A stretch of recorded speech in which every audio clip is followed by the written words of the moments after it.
Hey, ladies and gentlemen, this is Carmine Sabia for Explain America, and President Donald Trump has shocked all of DC and maybe the nation with what he's done in response to the slaying of one National Guards member and the severe wounding of another. Before we get started, please make sure you like, comment, share, and subscribe. Those little things really help us out, and they help our channel continue to grow.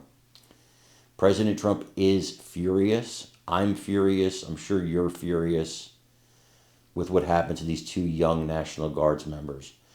And he's taking bold action. Now, whether you agree with his actions or not, it's irrelevant to the fact that he's taking it.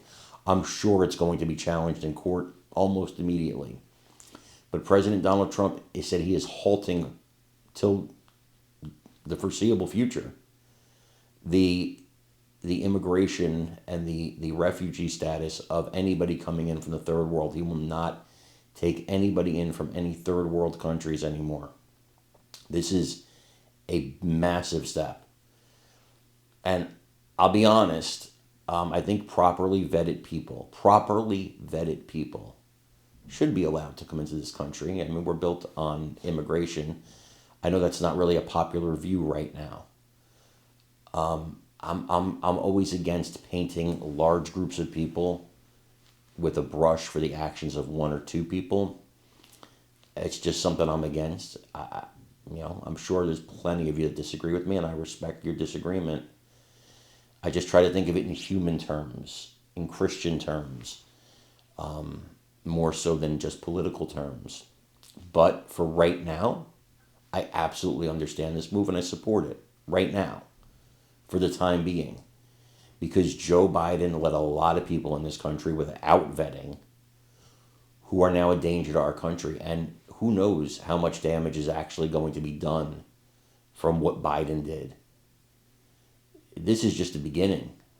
I'm surprised it took this long. I want you to watch this and let me know what you think in the comments. America is still grieving over the ambush-style shooting of two National Guard members in Washington on Wednesday. Sarah Beckstrom, 20 years old, who volunteered to work in D.C. over the Thanksgiving holiday, dead. Andrew Wolf, 24, hospitalized and in critical condition following surgery. The suspect, who was wounded, is a 29-year-old Afghan national. According to U.S. Attorney for the District of Columbia, Jeanine Pirro, he'll be charged with first-degree murder. In the aftermath, President Trump has called for more troops to be sent to the Capitol and has also said that his administration will work to permanently pause migration from all third world countries. Joining me now to discuss is CNN senior political and global affairs commentator Rahm Emanuel. He's the former ambassador to Japan under President Biden, former chief of staff under President Obama. He's also former mayor of Chicago. Ambassador, you said recently to a law enforcement group that defunding the police was the dumbest public policy statement ever.